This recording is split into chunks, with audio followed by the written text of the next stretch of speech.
From Hollywood, California, the Lux Radio Theater presents George Arliss in Disraeli.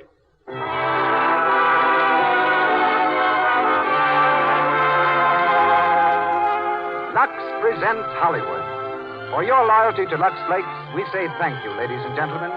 Each week it is gratifying to receive the many letters you send us commending our program. But it is still more gratifying to get your letters telling us how much you like Lux Flakes. Thank you again for your purchases of our product. Tonight we bring you another banner dramatic event, George Arliss in Disraeli, with an all-star supporting cast featuring Florence Arliss and Pat Patterson. Our guest producer is again that genial gentleman and world-famous screen star, Mr. Edward Arnold. Our regular producer, Mr. Cecil B. DeMille, will be back in his usual place here next Monday night and every week thereafter. Tonight we hear him from New York City with the special guest of the evening, Major Edward Bowes. Louis Silvers directs our music. And now, we begin the show with word from our guest producer. Ladies and gentlemen, Mr. Edward Arnold.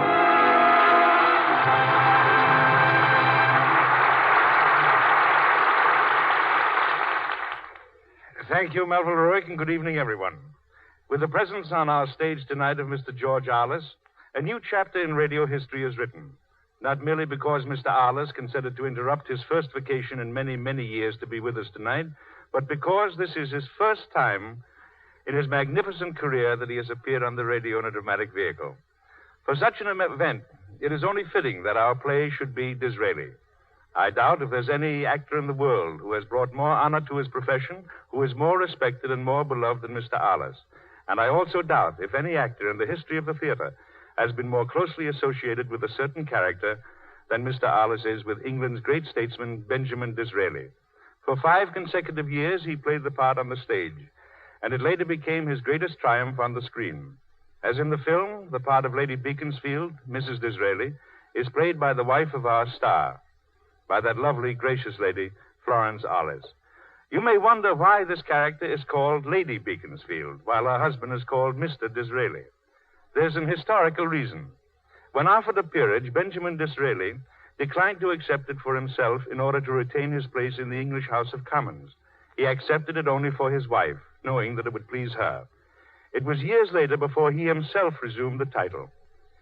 Our play, adapted from the original by Louis and Parker, has 2 other outstanding parts, those of Lady Clarissa and Viscount Charles Deeford. As Clarissa, we welcome Miss Pat Patterson of Walter Ranger Productions, star of the new film 52nd Street and the wife of Charles Boyer. Miss Patterson has just returned to Hollywood from 3 months in Paris. And as Charles Deeford, we hear G.P. Huntley, Jr. And now, on with the play. The Lux Radio Theater presents George Arliss in Disraeli with Florence Arliss and Pat Patterson.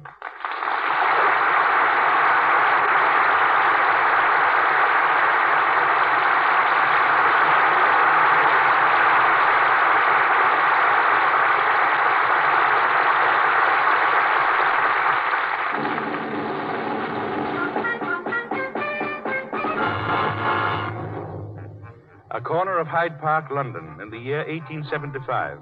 Perched on a large box, a shabbily dressed professional agitator is haranguing a crowd of idlers and malcontents. The agitator waves his stubby arms, shouting angrily. I ask you, and I ask you again, who is this here Disraeli? That he should be Prime Minister of England? He's all right. Disraeli, whose grandfather was a hotelier.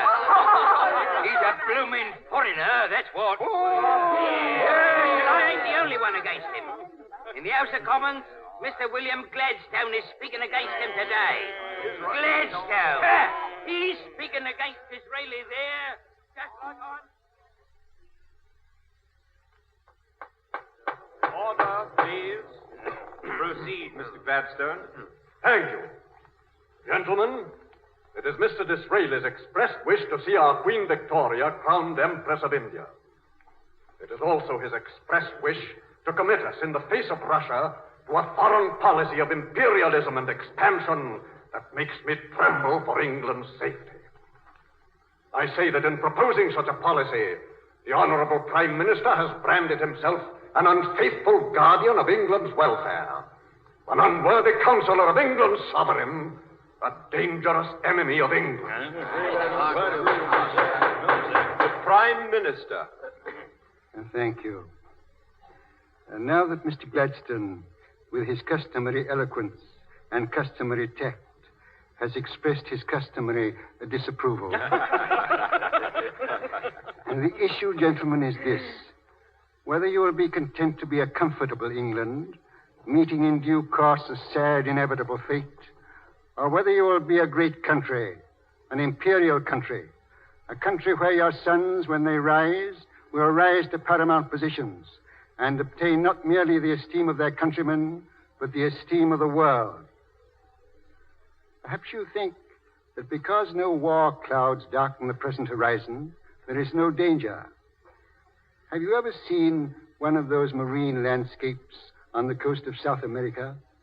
You behold a range of exhausted volcanoes. Not a flame flickers on a single pallid crest. But beneath is a sleeping menace that will someday awake. That is all.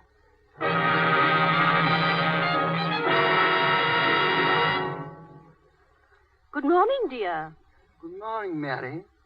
How are you, my dear? I slept quite well. You didn't, I hear. Nonsense. 3 full hours. Then I won't bother you about the party. But I'm dying to be bothered. Well, here's the list of invitations. Mm-hmm. Yeah? Well, the Duke and Duchess of Glastonbury and Lady Clarissa. Dear Clarissa, you know, she thinks you're the greatest man in the world. And she's right. Yeah. Oh, Viscount Deeford, yes, young Deeford will come to protect Clarissa from my diabolical influence.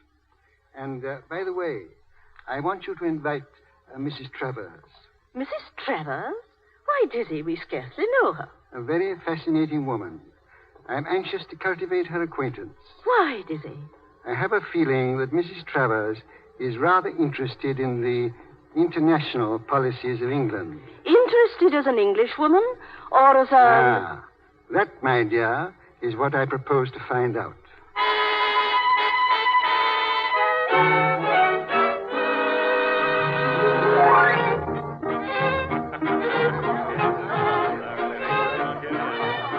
The Duke and Duchess of Hereford, Mr. Vernon Ruckle and Mrs. Howell, Sir Michael Probert and Lady Probert. Sir Michael. Sir Michael. Good evening, Lady Beaconsfield. Good evening, Mr. Disraeli. The Russian ambassador, Count Bozanov. My dear Bozanov. My esteemed friend, good evening. And Lady Beaconsfield. Good evening, Count Bozanov. I'm happy to see you here. Although the paths of Russia and England seem bound to cross, their ministers may still be friends, eh? Thank you, Mr. Disraeli. You are very kind. Mrs. Travers. Wait, Bozanov. Mrs. Travers. Good evening, Mr. Disraeli. So good of you to ask me, Lady Beaconsfield. Mrs. Travers, may I present Count Bozanov, the Russian ambassador? Or perhaps you've already met. I don't believe we have. How do you do, Count Bozanov? How do you do, Mrs. Travers? My arm? Thank you so much, Count Bozanov. Did you notice them, Mary? I think they have met before. Oh, what a suspicious pair we are. Lady Clarissa, Viscount Deeford. Mr. Disraeli. Clarissa, more charming than ever. Good evening, Lady Beaconsfield. Good evening, dear. Here's Charles. We came together. Well, Deeford, very glad to see you. How do you do? You are fortunate to escort such a charming young lady, Charles. And I am fortunate to be shaking her by the hand. Winter hand in hand with spring. Innocence with guile. Experience. Same thing. Run along now. Run along, Clarissa. Clarissa. Mary, that young man doesn't like me.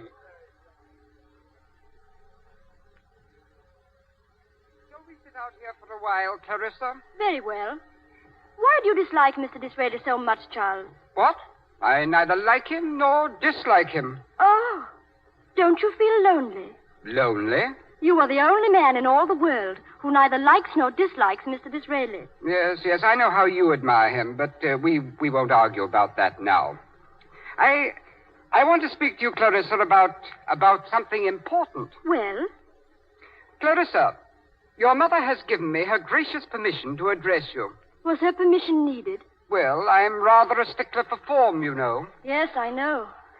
Clarissa, I consider it my duty to marry. Do you? As you know, I'm very much interested in the working man. I have plans for building model cottages with every modern improvement. I trust my wife and I will show our humble friends a model English household. Model children, in short, a model... Charles, you'll think me very silly, but is this an offer of marriage? Why, I hoped I'd made that clear without offensive plainness of speech. How wonderful. I mean the manner of your proposal. What? You are a young man of 25, and I'm a girl of 19, and you come to me with an essay on political economy. I beg your pardon. Charles, you've made a horrible hash of the whole thing. Clarissa. I do like you. I like you very much. But your model cottages leave me cold. But, Clarissa... If ever I marry, and I hope I shall, I want a husband who is at the bottom and is climbing on hands and knees with his eyes fixed on the summit. Never mind if he never gets there. I can help him to climb, and if he falls, I can fall with him. But I can stop. No, you were born at the top. You sit in a rarefied atmosphere like the gods on Olympus and design model cottages. I see I've made a mistake. Yes, Charles. Shall we go in now?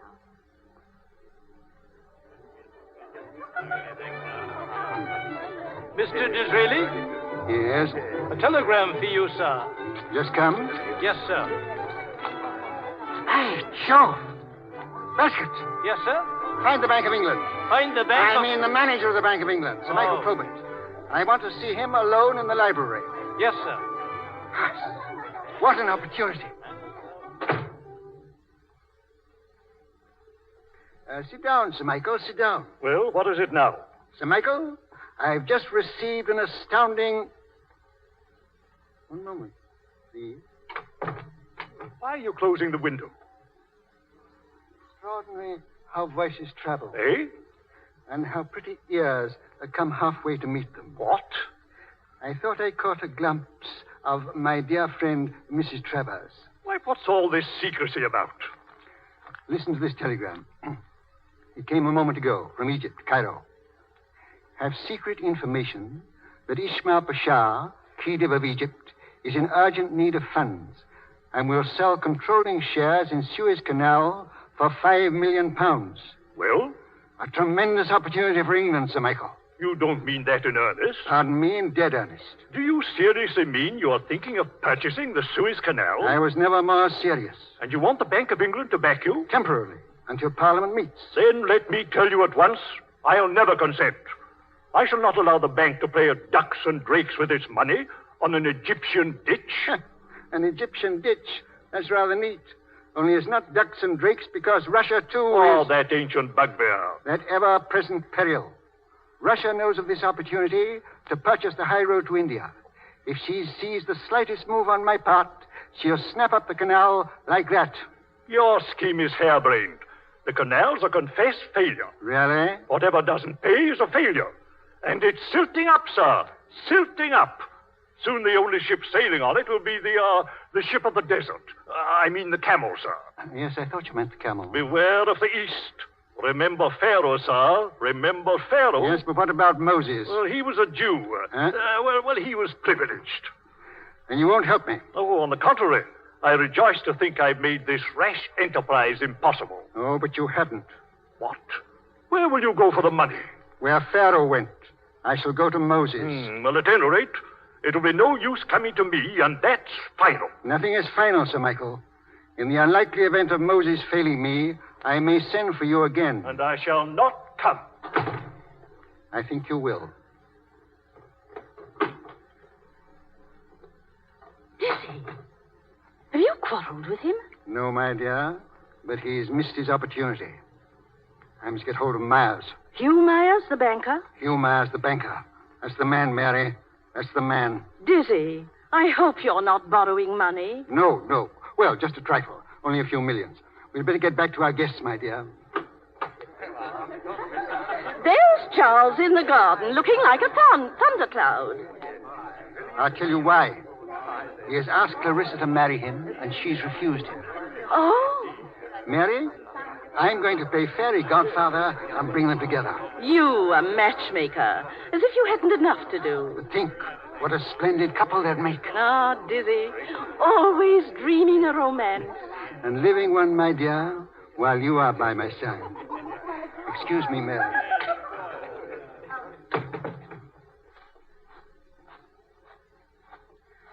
Ah, Lord Deeford.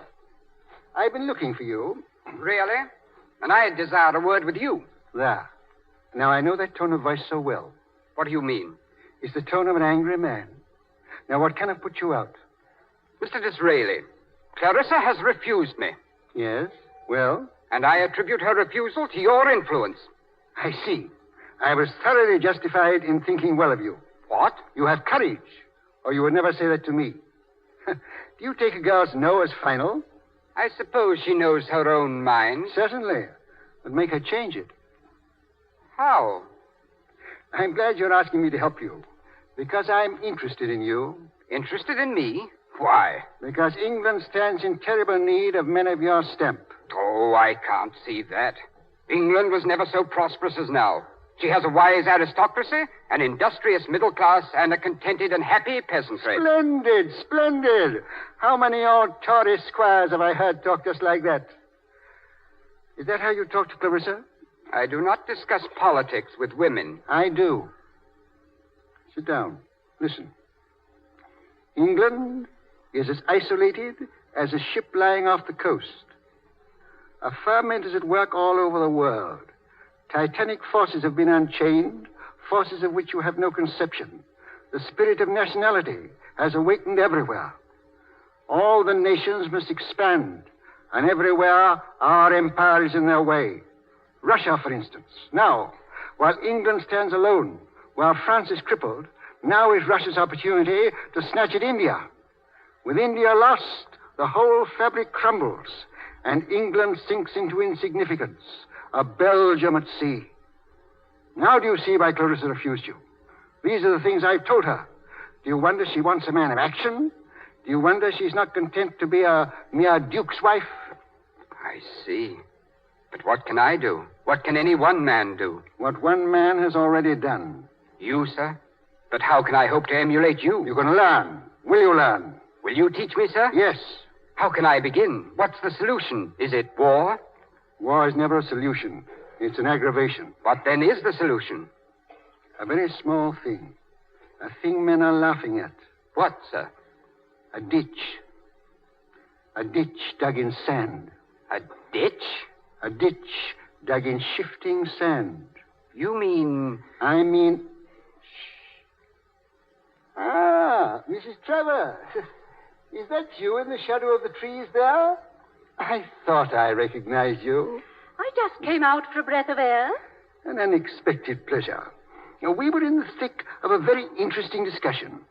I say that a ditch dug in sand gives the best soil for celery.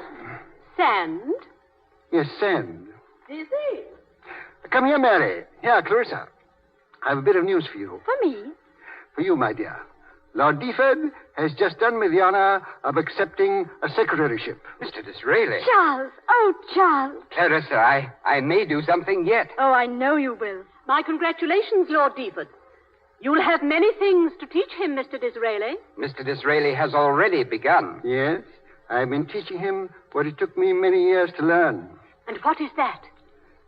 Dear lady, that a ditch dug in sand gives the best soil for celery.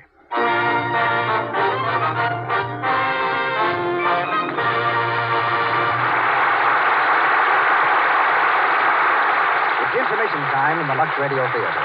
George Alice, Florence Alice, and Pat Patterson return in just a moment to go on with Act Two of Disraeli.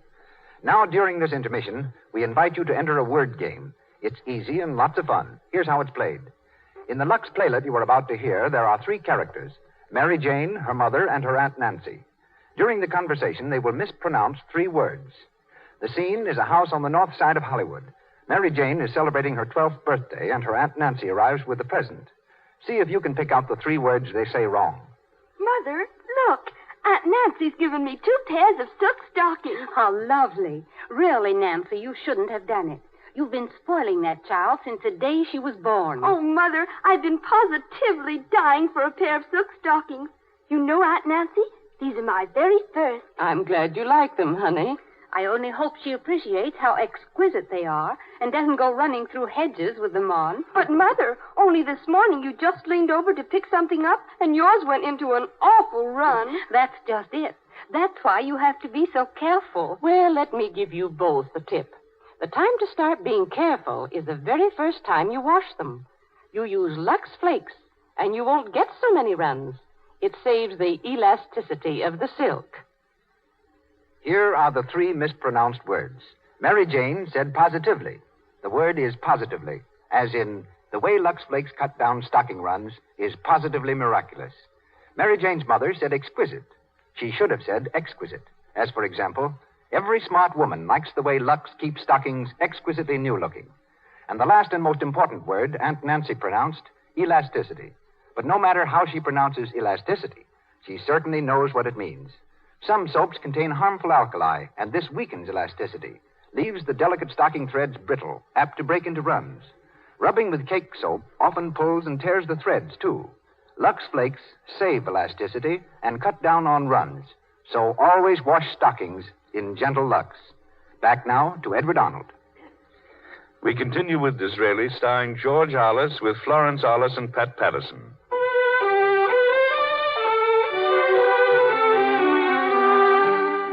A few days have passed, and Charles, to Clarissa's delight, has begun his apprenticeship under the great Disraeli. In the inner sanctum of his office at 10 Downing Street, the Prime Minister sits at his desk, a slow smile creasing his wily old face. On the other side of the desk is Hugh Myers, the banker. Mr. Disraeli, the money is on its way. Good. From the Argentine. When will it arrive? In 3 weeks. To be placed at my disposal in the Bank of England. The Bank of England? That's rather humorous. Why? Nothing. I was thinking of Probert. Mr. Myers, I can't sufficiently thank you for coming to my rescue. Don't try. Goodbye, Mr. Disraeli. Let me see you to the door. Oh, I beg your pardon, sir. My dear Folger, forgive me. I didn't know you were so close to the other side of the door. I'm afraid I banged your head. Sorry, sir. I was just coming in with some dispatches, and I dropped one, and yes, of course. Let me introduce you. Mr. Hugh Myers. This is my confidential secretary, Mr. Folger. Such a worker. Well, goodbye, Mr. Myers. Goodbye. Mr. Folger, where is Deeford? In the anteroom, sir, with Lady Clarissa.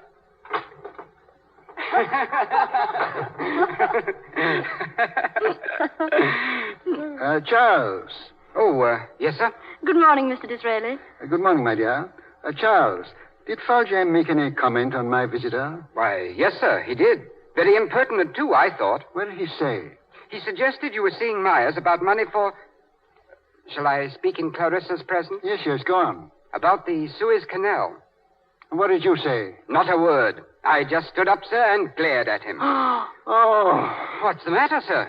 What more could you have said if you talked for an hour? Well, do you accuse me of speaking? No, sir. I accuse you of holding your tongue too eloquently. Oh, well, he's easily muzzled. How? Put him on his parole. I'll fetch him. Capital. Fetch him by all means.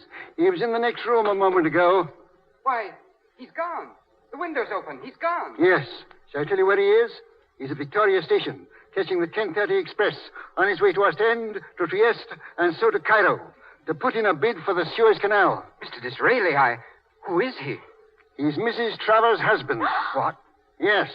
He and she are agents, spies. Russia has sent them here to discover what you have told him. But why did you employ him, knowing he was a spy? Because I knew it. Because I once had him under my eye. I had him on a false scent when you... When I blundered? When you lost control of your features. I'm sorry, sir. Will you tell us why silence is so important? Oh, now it's of no importance whatever. Today, Myers gave me a blank check. I thought the thing was done. But now Folger knows, Russia knows. Whatever sum I offer, they will double. Is there no remedy? Of course there is. What, sir? I must send a man to Cairo with unlimited powers, ready to outbid anything, ready to pay on the nail. What must be the man's qualifications, sir? A strong, stern, silent man. Subtle and cunning, fighting wiliness with wiliness. Have you such a man, sir? No, but I'll find him. Oh. What is it, Clarissa? For a moment while he was speaking, I had hoped that Charles. Don't say it, Clarissa. Don't say it. Yes. Do say it, Clarissa. Do say it. For there's another kind of man who might be twice as useful. What kind? A man so honest that the rogues would think him a rogue. So truthful they'd swear he was lying. So simple they'd never fathom him. Charles, you are the man. Charles! I? To be trusted with this mission after what I've done? Why not? Oh, but I'm a useless, conceited idler. A perfect and complete fool. Well, granting that. I didn't say it. But granting that, it's an excellent reason for sending you. Will you go? Will I go? Ah, there's your man of action, Clarissa. But I warn you, Charles, there'll be grave danger. You ready to meet it? I mean, danger of death. Yes, sir. Death? Every step of the way. Every hour of the day. Danger lurking in every seductive disguise. I didn't know. Clarissa, my child, do you forbid him to go? I can't forbid. Oh, yes, you can. He shall obey you. But think a moment. If you forbid and he obeys, and I send that other man, how will you feel? Clarissa. You must go. Ah, Charles, my boy, you leave in 10 minutes for Cairo.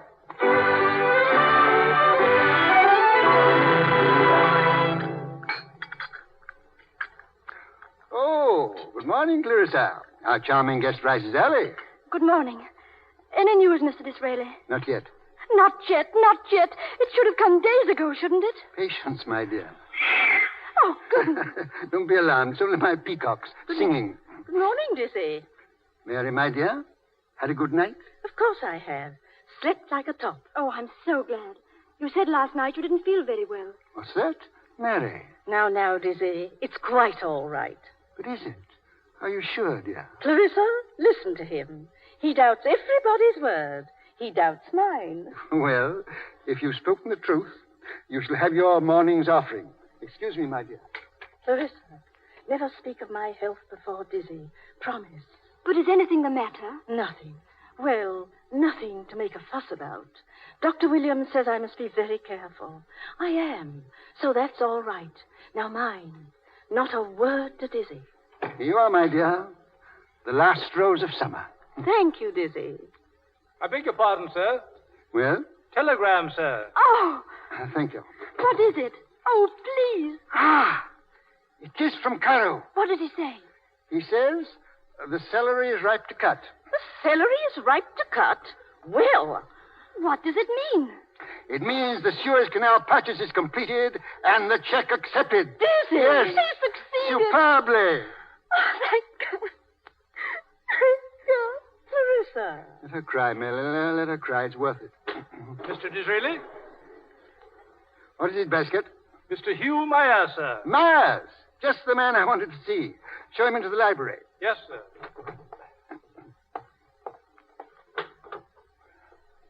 Well, good morning, Mr. Myers.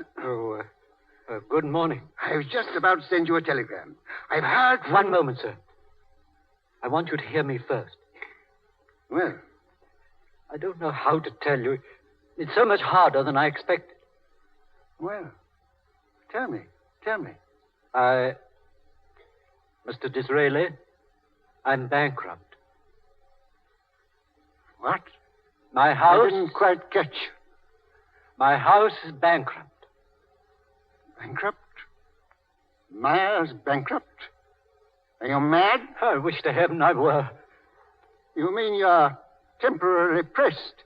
You're in temporary difficulties? I mean we are bankrupt. But how? A house like yours? What have you been doing? What's up? It's not our fault. Well, explain. First, the ship with the bullion, coming from the Argentine. Yes? Gone down. Wrecked. Scuttled. You mean... I mean purposely and criminally sunk. All the crew saved. A conspiracy. And that isn't all. What else? Well, for a long time, ever since our interview in Downing Street, rumors affecting my credit have been spread abroad. And now, this mysterious wreck. I'm being pressed. I see. Be as angry as you like. You're justified. I've been an honest man all my life. And now I stand before you in the light of a common cheat. Mr. Myers, I know you, sir. Give me your hand. Thank you. Does anyone else know? No one. I came to you first. If we can't carry out the canal contract, of course. Thank heaven I'm in time. Thank heaven that hasn't gone through. But it has. What? The telegram just arrived. They've accepted the check. What? What can we do? When will your bankruptcy be known, Myers? Tonight, tomorrow morning. By heaven, it shall not. Get back to town, quickly. Get to your office. Stay there. I'm sure you're there. Don't budge if I keep you there all night. And don't breathe a word. And don't let anyone else. Don't give the slightest hint of anything unusual. Treat the wreck lightly. Watch your words, watch your looks. Something may happen. Something shall happen. What, sir? What? Heaven only knows. Go. Go.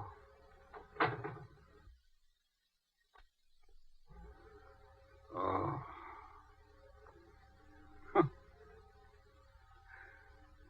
Mary. Mary. Yes, dear? Shut the door, Mary. What is it?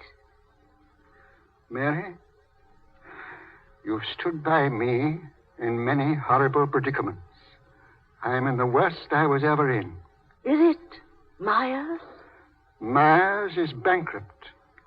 Does that mean we are poor? No. Oh, if that were all. Then? Myers was finding the money for the canal. I Wait. see. Deeford has handed in the check. Now Myers has failed. We can't pay. And you? I? Yes, dear. I want to know how this will affect you. What does that matter? It's all that matters to me. I hadn't thought of that. What will happen to me? Disgrace. Utter and irretrievable. The kind of disgrace no man can bear. No man can live through. Dizzy. Yes, by heaven, I will bear it. I'll face the nation. I'll bear it alone. Not alone, dear. Thank God for you, Mary. Thank God for you. We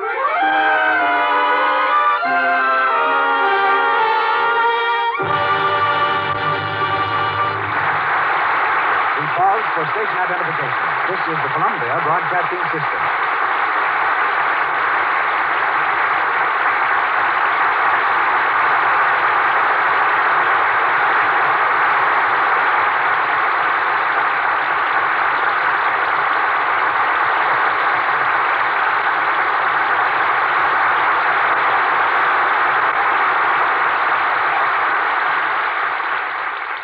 In a moment, we go on with Act 3 of Disraeli, starring George Arliss. In our audience tonight are many of the famous men and women of Hollywood, assembled to honor our star. Looking over our audience from a fashion point of view, you would see that many of our well-known feminine guests are in formal evening dress. Others have come direct from their work in the studios wearing the informal sports type of clothes that Hollywood likes to wear for work or play. That often means sweaters and skirts, just the sort of thing girls all over the country like to live in. And here in Hollywood, as in every part of the country, the favorite care for sport things is Lux Flakes. As one Lux user puts it, she is Mrs. Clarence Tokheim of Armstrong, Iowa, and is the mother of 5 girls. All of my girls wear sweaters in the wintertime, and every week or so, they're luxed. Their woolen skirts and school coats are frequently luxed, too. I marvel at the speed and thoroughness of Lux, and the way it leaves the softness and color of the material like new. Lux Flakes do save colors and keep wool things soft, unshrunken, because they are very gentle and free from harmful alkali. Just follow the directions on the Lux box, and remember, anything safe in water is safe in Lux Flakes. And here's our guest producer, Mr. Edward Arnold. George Arliss, Florence Arliss, Pat Patterson, and our all-star cast continue in Disraeli.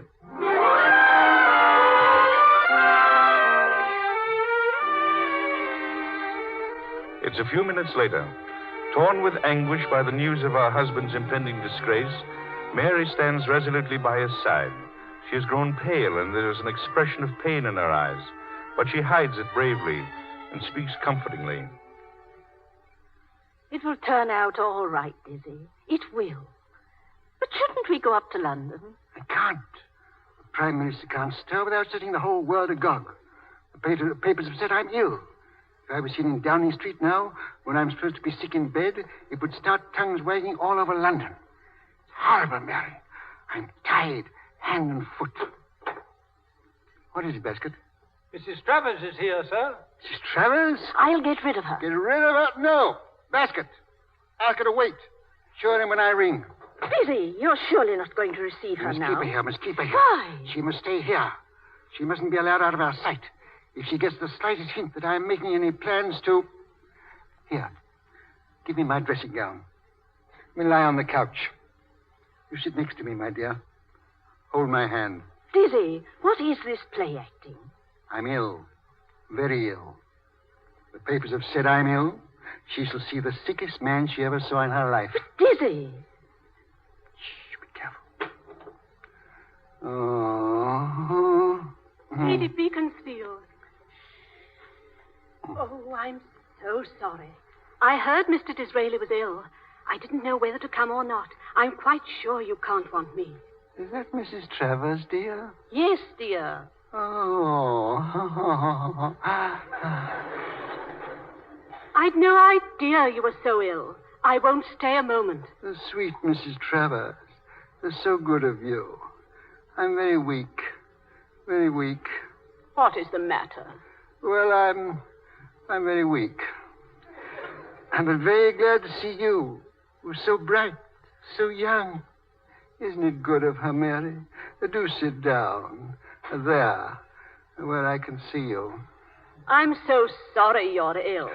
I passed Clarissa in the hall. She's not looking very well either. Worried about Charles. Oh, yes. He's abroad somewhere, isn't he? Yes, he's in Egypt. I do hope he's not too venturesome. Cairo is such a dreadful place. And the people you meet on diplomatic missions, one can never trust them. No. So sly. Terrible. So deceitful. But don't be uneasy. We've just heard from Deeford. Indeed? Yes. Had a telegram.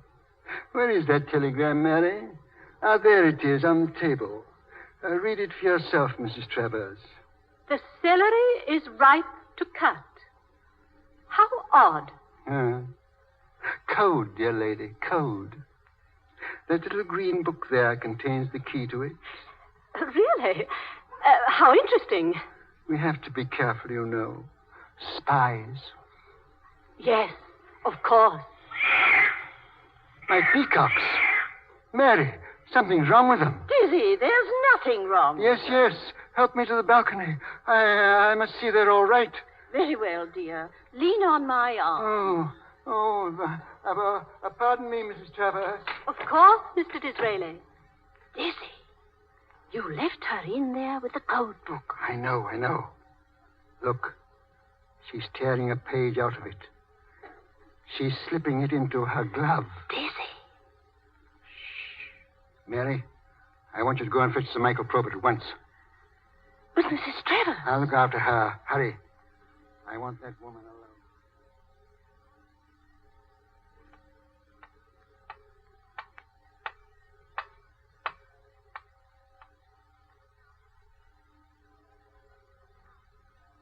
No, Mrs. Travers.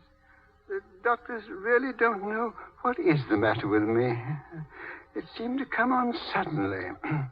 Pains in the head But I'm boring you. Not at all, except that I really must be... But how is your husband, Mrs. Travers?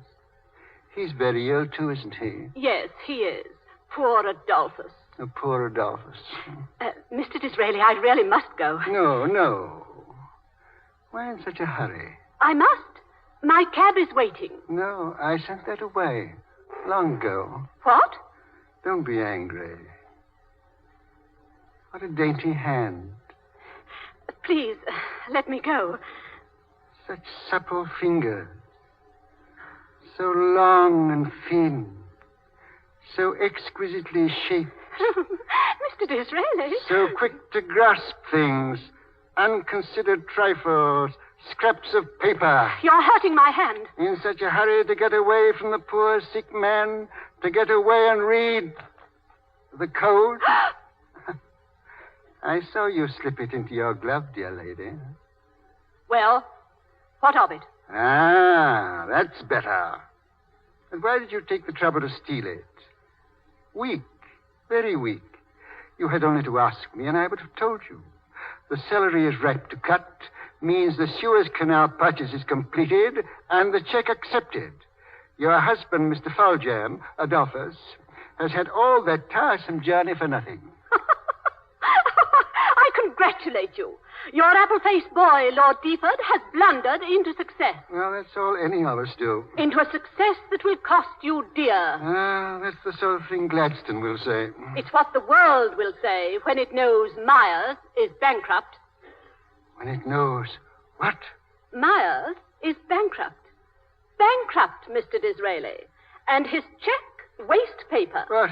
What do you say now? Oh. Well, you can't expect me to say much. I'm a child in your hands. Mr. Probert is here, Dizzy. Oh, come in, Sir Michael. Come in, Mary. Mr. Disraeli. And Clarissa. Come in and keep an old sick man company. Mr. Disraeli, I'm sorry to hear you're ill. And I'm so much better, Sir Michael.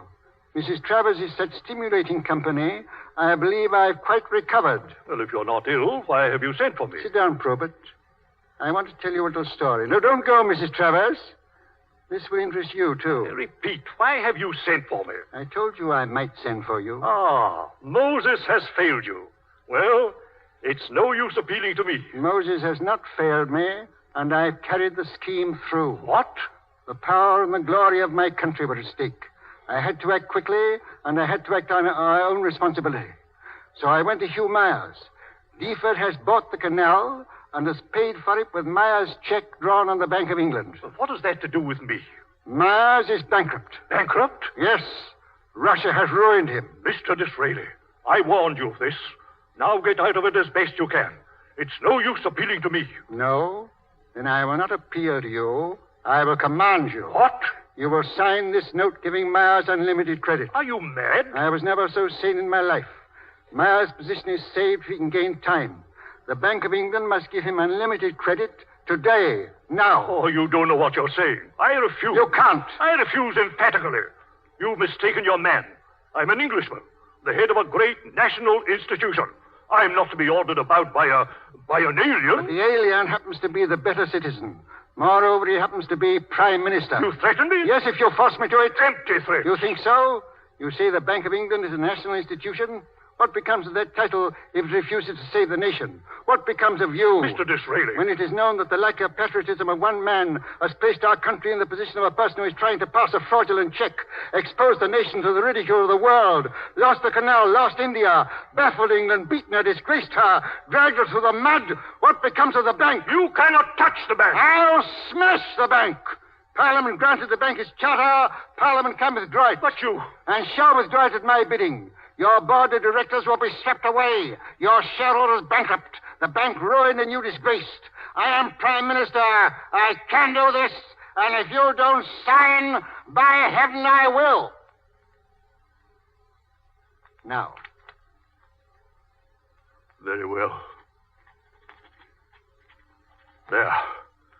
Take your paper. I've signed it to save the bank. It's an outrage that a man like you should have such power. Miss Travers, if you hurry, perhaps Michael will give you a lift to the station. Thanks for the hint. Of course, I mean the railway, and not the police station. Good day, Mr. Disraeli. Be careful of that cough. Thank you, dear lady. My regards to Adolphus. Mr. Disraeli, Sir Michael was panic-stricken. Thank heavens you have such power. I haven't, dear child, but he doesn't know that. Oh. And now, Mary, my great dream will be realized. What dream? To make my sovereign Empress of India. Empress of India? Ah, sounds well, Mary, doesn't it? Mary, you shall carry the news to our beloved Queen, and you shall be there by my side at the reception when I announce the new title to Her Majesty's government. Make haste, Dizzy. Make haste. Mary. She's fainted. Mary. What's the matter? Speak to me. First, I get Dr. Williams.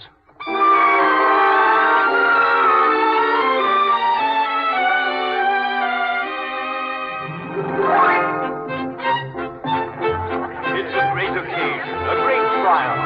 Victoria, Empress of India. I wonder where Disraeli is. Oh, Charles, I've never seen so many celebrities in all my life. Neither have I. You'll see them often now. You're one yourself. Mr. Benjamin Disraeli. Serious? Oh, Charles, look at him.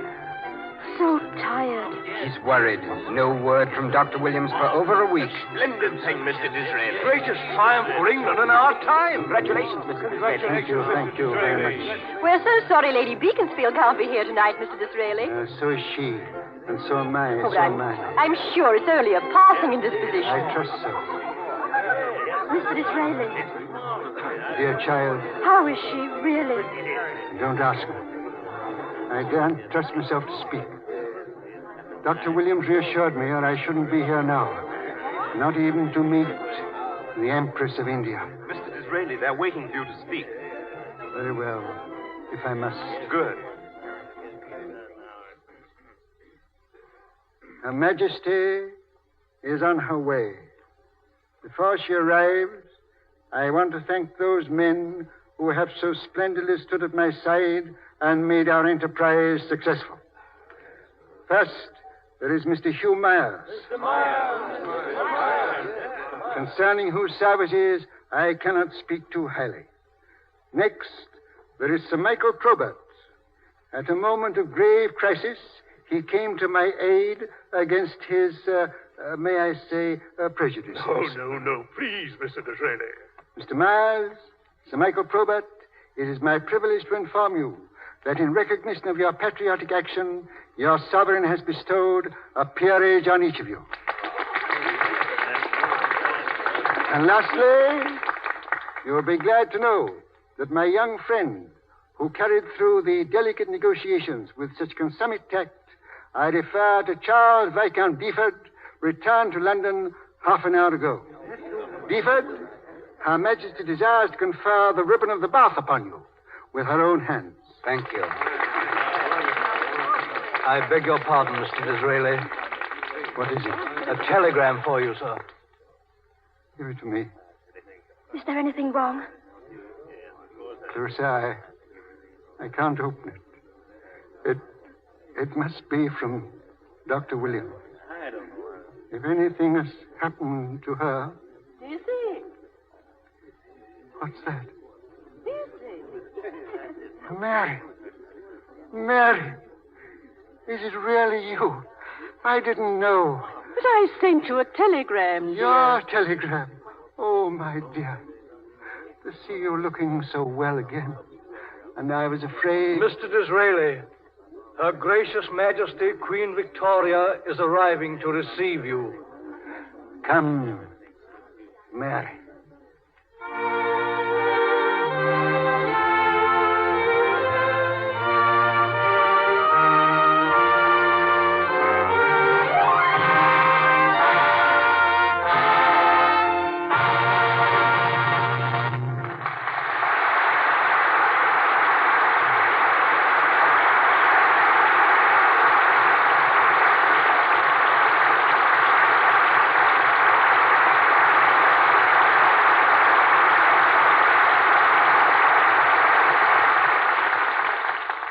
And so, ladies and gentlemen, the curtain falls on Disraeli. A little later, we'll hear again from George Arliss, this time playing the part of George Arliss. But now we take you to New York City. Among the many great full-hour programs on the vast Columbia network, there are two that lead all the rest in popularity. Major Bowes' Amateur Hour and the Lux Radio Theater. Two programs conducted by two master showmen who have long been friends, Major Edward Bowes and our own Cecil B. DeMille. They meet tonight on Major Bowes' home ground, the great studio on Broadway where the Major presents his amateurs. Cecil B. DeMille is now approaching the dais of Major Bowes in New York. All right. All right. Next applicant. Let me see. The name is... DeMille. Cecil B. DeMille. And where do you hail from, Mr. DeMille? Or do you hail, or should I say reign? I'm from Hollywood, and I'd like to explain. Oh, tut, Mr. DeMille. We don't hold that against you. We're broad-minded. Little closer to the microphone. That's it. Now, what do you do in... where did you say you're from? From Hollywood. And what do you do there? I'm associated with the motion picture industry. Oh, how quaint. How... Now, Mr. DeMille, how long have you studied the harmonica? Just a moment. You know very well I'm not an amateur. I'm not a... There seems to be so many things you're not, Mr. DeMille. Can you tell me one thing that you are? Yes, if you'll put that dinner gong away. I'll tell you I'm an old friend of yours, Eddie Bowes. Our friendship dates back to the time my wife and I were on the stage with the H7, and If I Were King.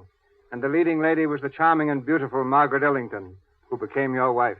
Yes, Cecil, it was Margaret who brought you and me together. And then along came pictures. And ladies and gentlemen, Major Bowes and I became rivals. My studio, Paramount, had the Rialto Theater in New York. And Major Bowes, who built the Capitol and still runs it, was the fellow we had to beat. And sometimes did. Sometimes? Well, once anyway.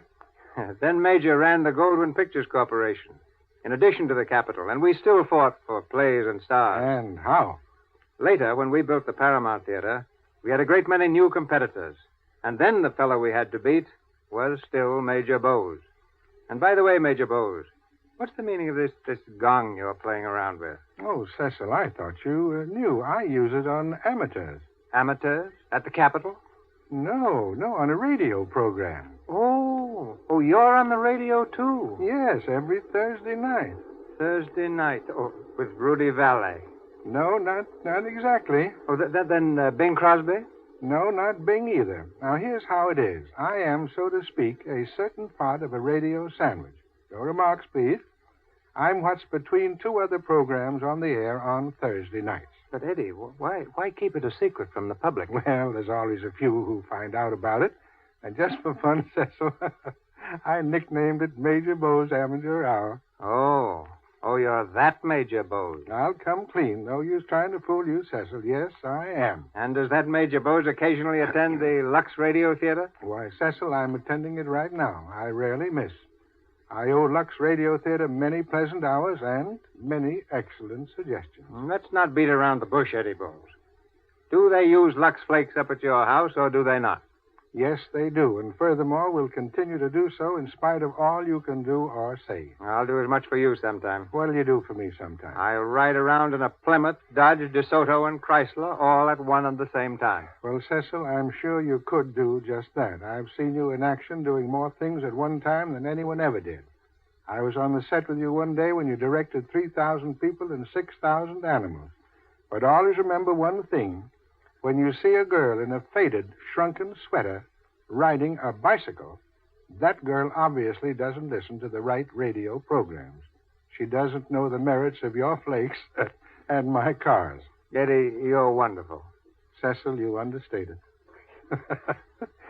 Well, seriously, Cecil, it is strange how our paths cross. We first meet as friends in your stage era, then as motion picture producers and rival exhibitors, and now as radio colleagues. And what a small world. Your family home in Washington, North Carolina. And yours in San Francisco. You, an actor and a playwright. And you a real estate man. Until the Great Fire, yes. And you came east, founded your fortune and your home. And I went west. And here and now we're together in homes everywhere. This has been a pleasant meeting, Major. There's one thing that would make me very happy. Something I've longed for. A pleasure I've never had. May I? Why, yes, Cecil. All ready? Yes, ready. This is a great moment. 1 to make ready. It won't be long. 2 for the money. And 3 for the gong. All right. We're back in Hollywood again, saying thank you, Major Bowes and Mr. DeMille. A few years ago, when George Arliss played Cardinal Richelieu on the stage, it was my good fortune to appear with him as King Louis XIII. No one can perform with Mr. Arliss without going away a far better actor. As I was grateful to him then, so am I grateful now to the Lux Radio Theater for helping me to renew a friendship that has always meant so much to me. Ladies and gentlemen, Mr. George Arliss.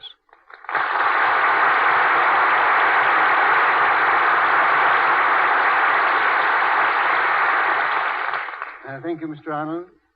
As a radio producer, may I say you have once more proved yourself every inch a king. Thank you, sir. Ladies and gentlemen, since I left the stage for the screen, my opportunities for addressing my audience have become much less frequent.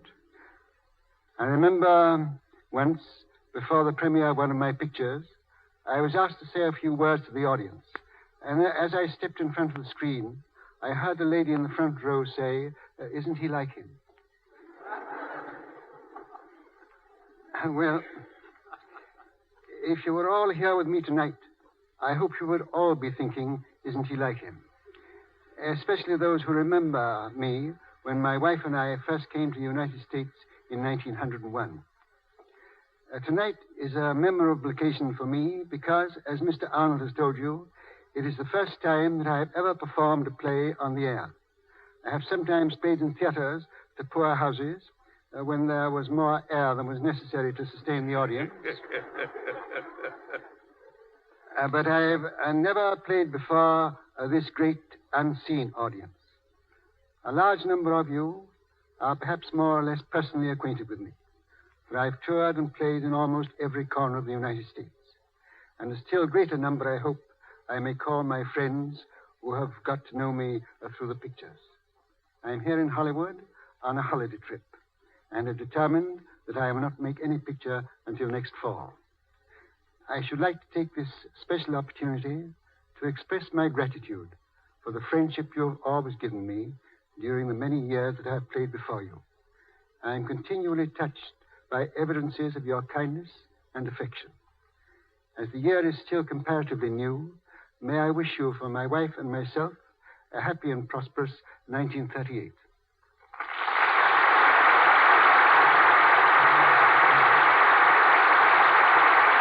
Thank you, Mr. Arliss. And now, ladies and gentlemen, here's news in which I know you'll all be interested. Next Monday night, the Lux Radio Theater presents one of the most outstanding personalities of radio and motion pictures.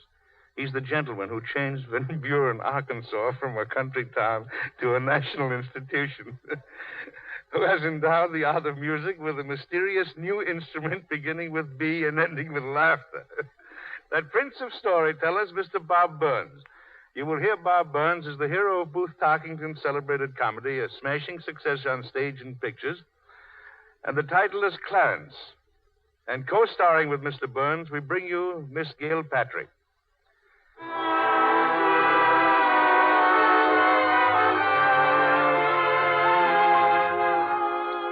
Our sponsors, the makers of Lux Flakes, join me in inviting you to be with us again next Monday, when the Lux Radio Theater presents Bob Burns in Clarence with Gail Patrick and an all-star cast. Also next Monday night, and each Monday night thereafter, Mr. Cecil DeMille will be back in Hollywood and on this stage of the Lux Radio Theater. And so, until we meet again on the screen or on the air, this is Edward Arnold bidding you au revoir.